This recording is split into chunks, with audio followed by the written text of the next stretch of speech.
Bonjour et bienvenue dans la vidéo du travail monté avec Habanero. Alors là, dès que je suis à cheval, avec ce cheval-là, le défi c'est vraiment le respect. Je commence par des petits cercles.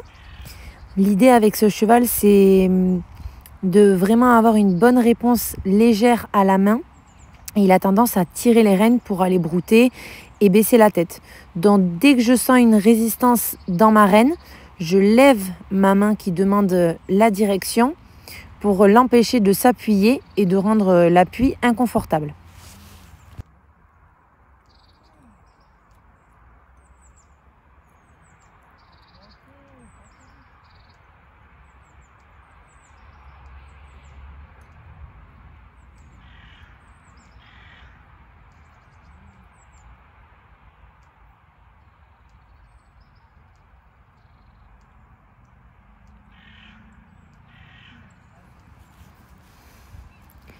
Ici, on va voir qu'il va s'appuyer pour tirer les rênes vers le bas.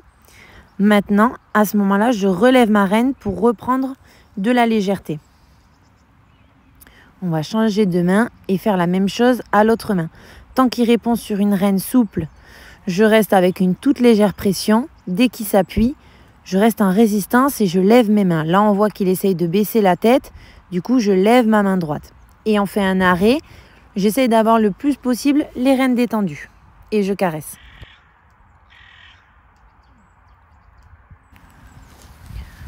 On va faire un départ et on voit qu'il bat à la main. Il essaye de tirer les rênes vers le bas et les arracher. Je lève mes deux mains vers le haut pour mettre de la pression et lui rendre inconfortable. Dès qu'il a retrouvé la bonne place pour sa tête, je relâche mes rênes pour toujours pouvoir évoluer rênes longues. Ici, on va faire un arrêt et je félicite et je caresse. Dès qu'il y a l'arrêt, je relâche mes rênes.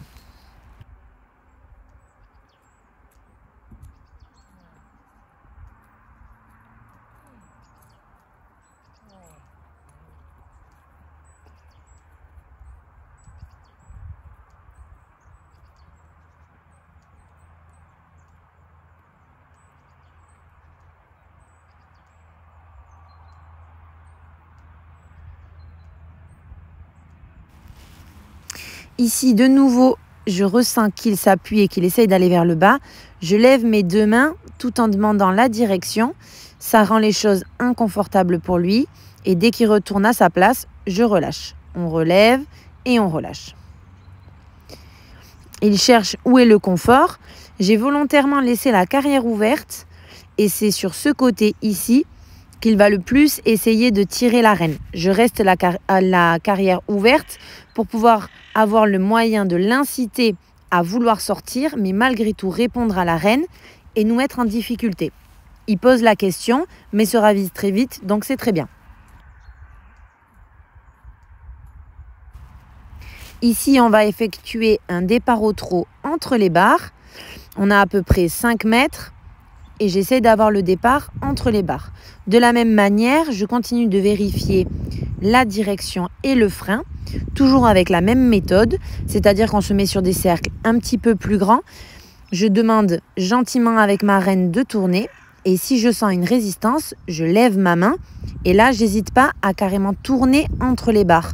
La barre va me permettre de faire des cercles plus petits et de vérifier parfaitement ma direction. Qu'il n'ait pas forcément envie de passer les deux barres, mais que je puisse bien le sortir de l'exercice avec une direction légère.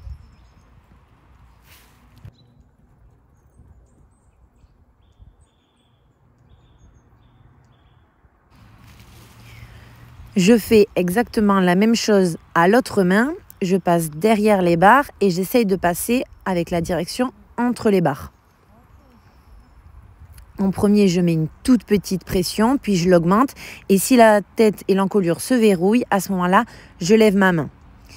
Ici, on va vérifier qu'on puisse faire des transitions au pas. J'ai été un tout petit peu trop forte dans ma demande, donc on a calé presque à l'arrêt. À ce moment-là, je remets en avant, mais ici, c'est de ma faute. J'ai demandé un petit peu trop fort et il a confondu. On refait un départ au trot. Là encore, de temps en temps, il peut mettre un petit peu de poids dans les rênes.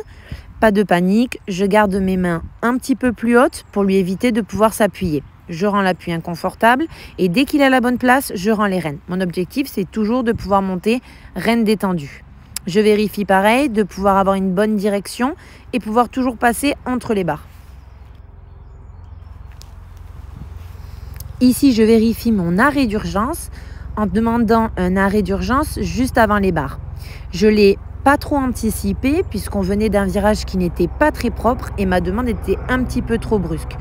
Je lui demande quand même 2 petits pas de reculer parce qu'il avait un petit temps de retard. Mais je suis quand même très fière de lui. Il a fait un très bon arrêt. Je demande un départ progressif au trot qui fait sans problème. Mais je reste toujours vigilante sur le fait qu'il réponde à mes jambes. J'ai volontairement un stick qui sera ma 4e phase. En premier, pour demander le départ, j'utilise la voix, puis une petite pression des jambes, une pression des jambes un petit peu plus importante. Si jamais la réponse tarde trop, j'hésite pas à utiliser mon stick. Je ne vais pas taper le cheval, je vais plutôt la lever et le toucher avec, comme si on était en longe, pour lui rappeler les codes qu'on a instaurés ensemble en longe.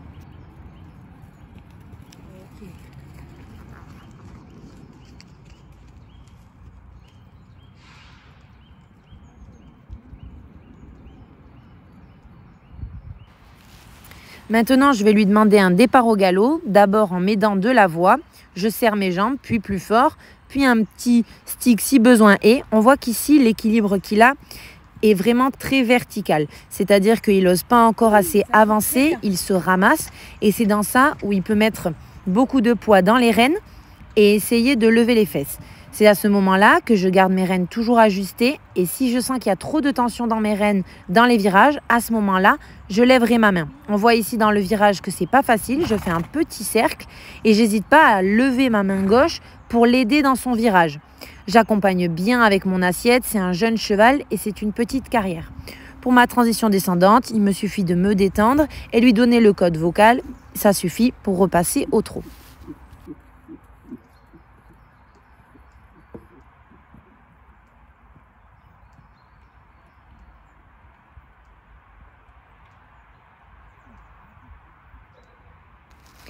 À la fin de mon galop, je vérifie toujours que j'ai une bonne direction en faisant des virages assez serrés.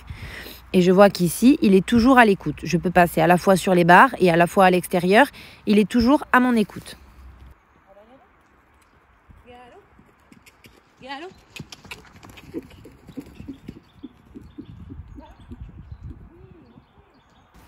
Ici, le départ s'est fait hors caméra. Il a duré plusieurs foulées avant d'avoir vraiment un bon départ au galop.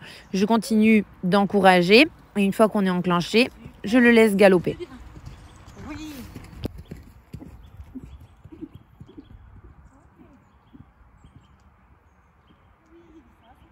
Ici, je demande de couper un petit peu la carrière, non pas de suivre la piste, mais de faire un petit peu plus court. La direction étant pas toujours évidente, j'hésite pas à lever ma main et accompagner avec ma jambe extérieure pour le pousser. Si jamais ma main et la jambe extérieure ne suffisaient pas, j'utiliserai mon stick sur son épaule et je vérifie un arrêt d'urgence. Je mets les épaules en arrière et je lui donne le code vocal de s'arrêter. Ici, il l'a très bien fait, donc je ne répète pas avec des pas de reculer derrière. Ça a été très bien effectué.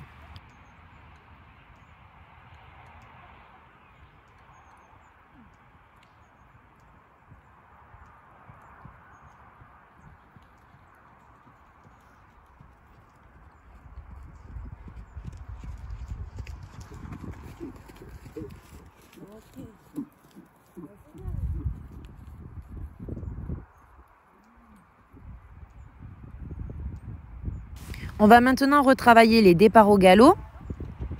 Je lui demande de faire un départ au galop dans le coin et il a jusqu'à l'autre coin pour faire le départ au galop. En suivant, après une ou deux foulées, je lui demande de repasser au trot. Dans ce sens, à main gauche, je le fais dans le virage qui est dans le coin de la carrière. À savoir que la sortie et la porte ouverte où il a envie d'aller est exactement à cet endroit. Donc, je lui demande de ralentir alors qu'il pourrait accélérer pour essayer de sortir pour être sûr qu'il est toujours avec moi et que la direction est toujours bonne.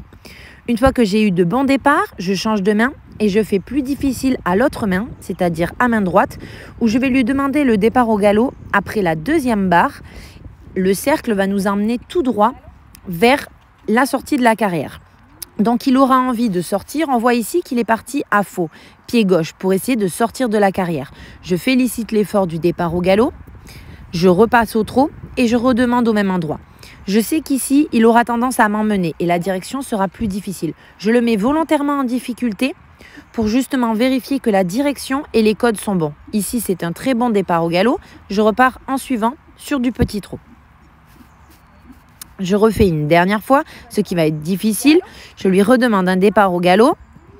Il part sur le pied gauche, évidemment, vu qu'il a vu la porte. Je continue à garder ma reine droite tendue tout en levant ma main et je repasse au trot.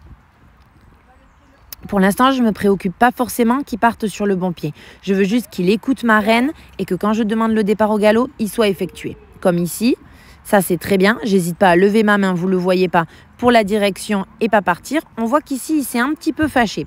C'est-à-dire qu'il s'est fâché parce que les départs sont pas faciles pour lui. Donc, il tire sur les rênes, il met du poids. À ce moment-là, je réenclenche le galop, je le repousse tout en gardant ma main droite un tout petit peu plus haute.